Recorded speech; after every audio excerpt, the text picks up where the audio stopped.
Vamos esperar. Será que o Bolt vai buscar? Será que o Bolt vai buscar? Será que o Bolt vai buscar? Ninguém segura o Bolt.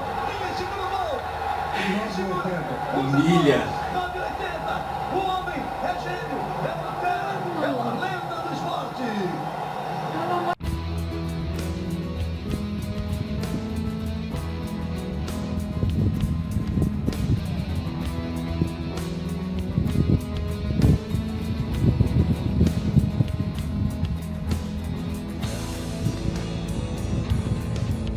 Fala galerinha do YouTube, eu sou o professor André Duarte Índio para mais uma dica de física. Vem comigo, pessoal! Vamos lá, pessoal! Aproveitando aí o espírito olímpico, eu vou fazer uma série de vídeos falando sobre alguns esportes olímpicos, tá? E aproveitando, falando sobre a física, sobre a ciência atuando na Olimpíada. Hoje, como eu comecei o vídeo correndo, a gente vai falar sobre o atleta, né, o homem mais rápido do mundo, Usain Bolt, beleza? They get away first time. Tyson Gay right alongside Usain Bolt, but here he goes, streaking away already. It's Bolt all the way. He's looking round at Gay. What's the clock? It's goal for Bolt, and again he's done it again. A new world record for Usain Bolt. They say lightning doesn't strike twice. Can you believe it? He is flying. The world belongs to Bolt. Berlin belongs to Bolt. Bom, pessoal, o atleta jamaicano Usain Bolt, em 2009, no Campeonato Mundial de Atletismo, ele quebrou o recorde mundial dos 100 metros rasos. Ele quebrou o recorde que já era dele. Então, em Pequim, em 2008, ele fez os 100 metros rasos, se eu não me engano, em 9,69 segundos. E no Mundial de Berlim, em 2009, um ano depois, ele superou seu próprio recorde, ou seja, fazendo os 100 metros rasos em nada mais, nada menos que 9,58 segundos, beleza? E agora, esse ano, ele voltou para a Olimpíada no Rio de Janeiro, quem sabe aí ele consegue quebrar esse recorde novamente. Beleza? Então a gente vai explorar a física, a velocidade média que ele teve nessa prova.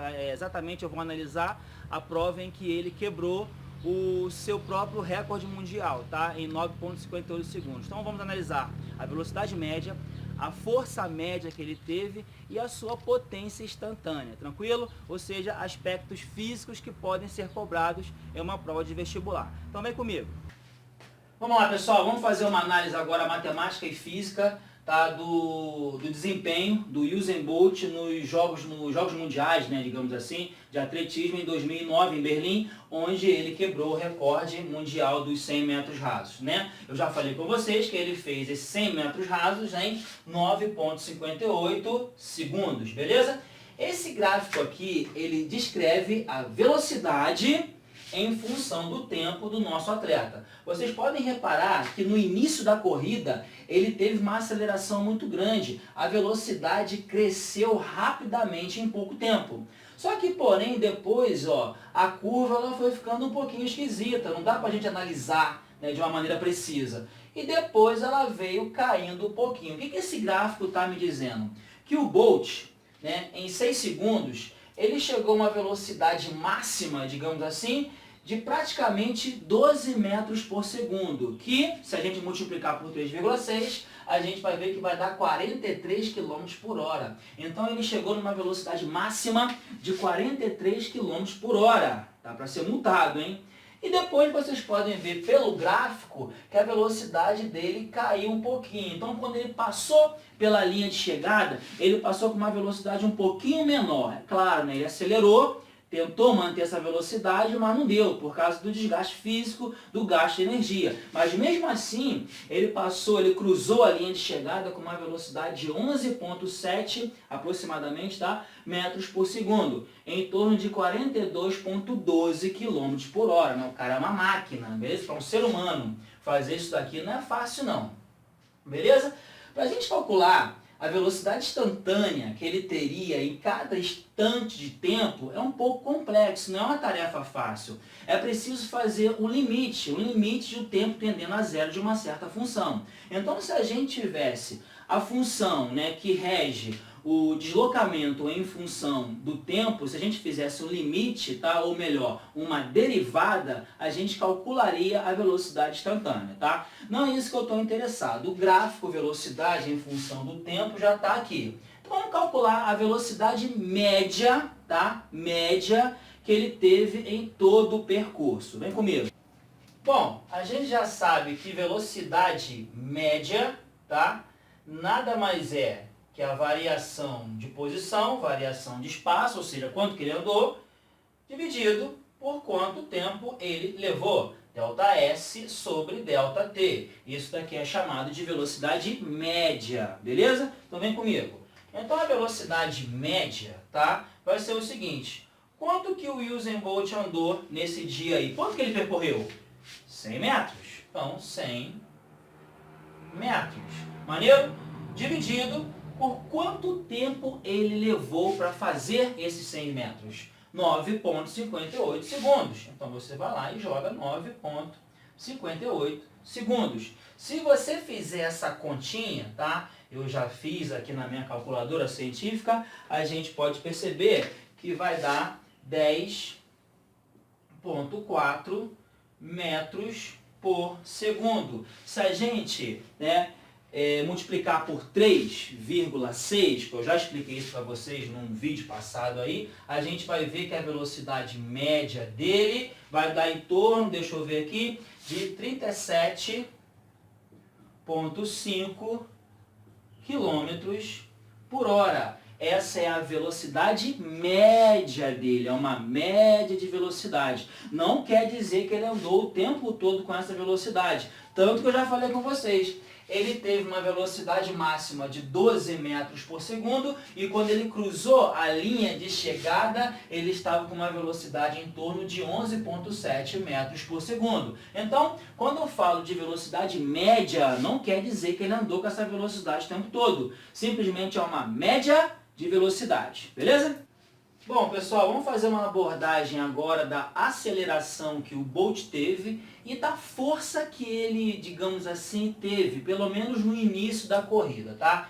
Esse gráfico, ele não é um gráfico de uma função bem comportada. Vocês podem reparar que ela cresce, mas depois ela vai fazendo uma curvinha, talvez uma exponencial, não sei bem ao certo. Mas a gente pode considerar que no início da corrida, o gráfico ele cresce linearmente, ó. Então, pelo menos até 0,5 segundos, até 5 metros por segundo, vamos considerar que a velocidade dele cresce de maneira linear. Tranquilo? É quase linear. Então, no início, praticamente o Bolt ele mantém uma aceleração constante. Daqui para cima, a aceleração dele não é mais constante, porque a velocidade não está crescendo de maneira linear. Mas vamos pelo menos analisar o início da corrida, a hora que ele partiu, tá? Pelo menos os 0,5 segundos iniciais da corrida dele. Vamos calcular a aceleração que ele teve, tá? Em 0,5 segundos. A aceleração nada mais é que a taxa de variação da velocidade pela variação de tempo, beleza? Então vamos lá. A aceleração que ele teve no início da corrida, foi a variação de velocidade, que foi de 0 a 5 metros por segundo, ou seja, 5 sobre quanto tempo ele levou para chegar nessa velocidade, que foi de 0,5. Então, segundos. Então, 5 dividido por 0,5. Se eu chegar aqui e fizer a aceleração 5 dividido por 0,5, isso daqui vai dar 10.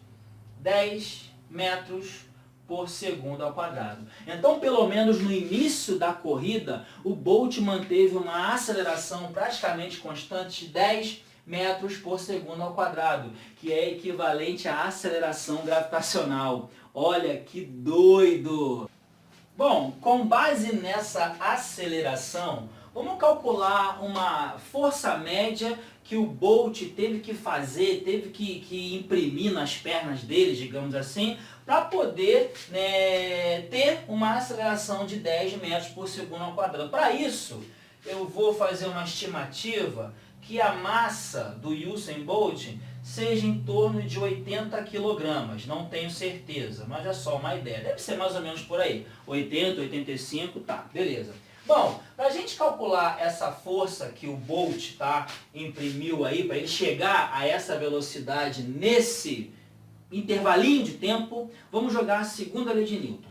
Segunda lei de Newton é o que? Força resultante é igual a massa vezes a aceleração. Se eu impus a condição de que a aceleração é praticamente constante, eu vou considerar que a força também é praticamente constante. Só para a gente fazer uma análise bem tranquila, bem a nível de ensino médio. Vamos ver, vem comigo.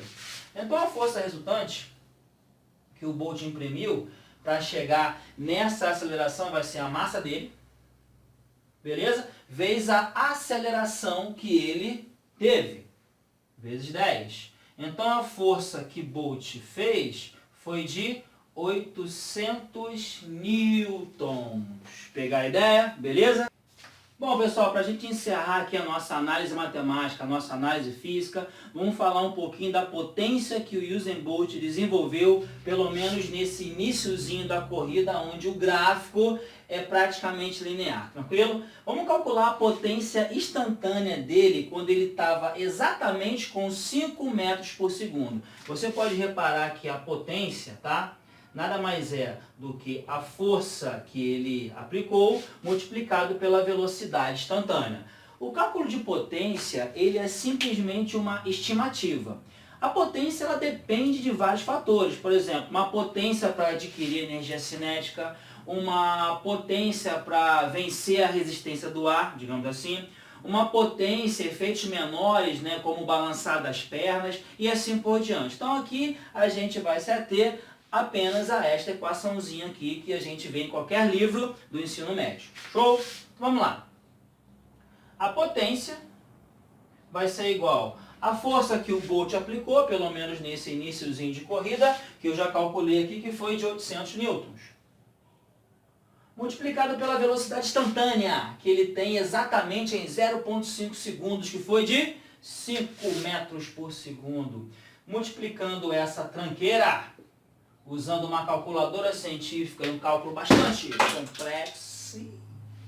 5 vezes 800, 5 vezes 8, 40. 40 com esses dois zerinhos aqui vai dar 4.000 watts ou 4 kW.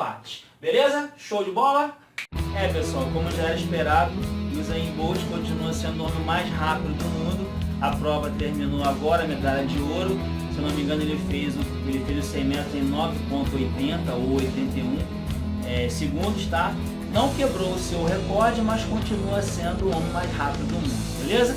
Então, para quem gostou do vídeo, se inscreve no canal, dá um joinha. Até a próxima dica de física com o professor André Duarte. Grande abraço, pessoal. Valeu!